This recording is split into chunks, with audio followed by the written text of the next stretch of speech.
Well, we made it to the midweek, and I've got a passage for you this morning in Ezekiel 33. Ezekiel 33, Old Testament. Here we have a warning that God gives to Ezekiel to give to the people, expressing that they need to be ready to move to action. The difference then is that God set priests and prophets as the watchmen for the nation.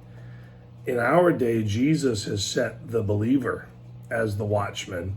And so this has much broader application now than it did even then. And so I want to encourage you to just listen to what it says and then assume your role in the world around you. Because, like I said, every believer is a watchman at this point. God has sent all of us into the world to tell the whole world what Jesus has done and what they need. And it's supposed to increase our testimony, and our desire to share the truth is supposed to increase as we see that big day approaching, when we see the world starting to fall into turmoil. Our desire to share the love of Christ with people is supposed to increase. So listen to what he says. It says, again, the word of the Lord came unto me, saying, verse number 1, chapter 33 of Ezekiel.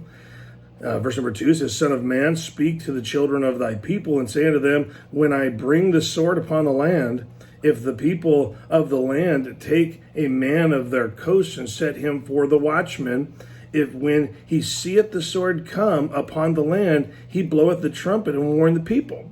When whosoever heareth the sound of the trumpet and taketh not warning, if the sword come and taketh him away, his blood shall be upon his own head. He heard the sound of the trumpet and took not warning, his blood shall be upon him. But he that taketh warning shall deliver his soul. And so he says the watchman is going to give the voice. He's not responsible for how the people respond. He's only responsible to sound the trumpet. In our day, it's to share the gospel. It's to trumpet throughout the land that the Lord is coming. And this time he's not coming to bring a sword just to try to reset our attitude about him. He's actually coming for his own, and it's over, and it's coming. We can see it coming, and it's time for watchmen to be in their place so that the sound can be heard, so the people can respond. We're not responsible if they do or not. We are responsible to sound the trumpet. Look at verse number 6 says, but if the watchmen see the sword come and blow not the trumpet, and the people be not warned, if the sword come and taketh any person from among them, he is taken away in his iniquity, but his blood will I require at the watchman's hand.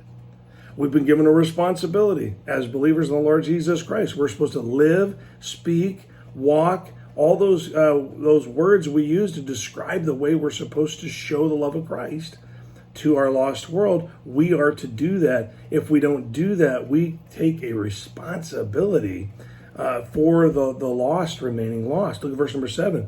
So thou, O son of man, I have set thee a watchman unto the house of Israel. Therefore thou shalt hear the word of my mouth and warn them from me. The Bible tells us we're ambassadors for Christ. The Bible tells us that we're to go ye into all the world. We're supposed to share the love of Christ with people. And we cannot do that hiding in our houses. We cannot do that remaining silent. We cannot do that without making waves. And I don't mean being an arrogant person that just is rude to people. I mean getting out there and taking the risk. And so I want to encourage you this morning. You decide this morning how you're going to be the watchman today. If you're a believer in the Lord Jesus Christ, you have the gospel, and you need to carry it into the areas where you have influence and sound the trumpet so the people will be warned. Be the watchman today. And I know that if you will, the fruit and the harvest will come in. Not everyone's going to respond the way we want them to, and not everyone's going to receive the Lord. But we are the watchmen, and we must carry the message. Have a great day.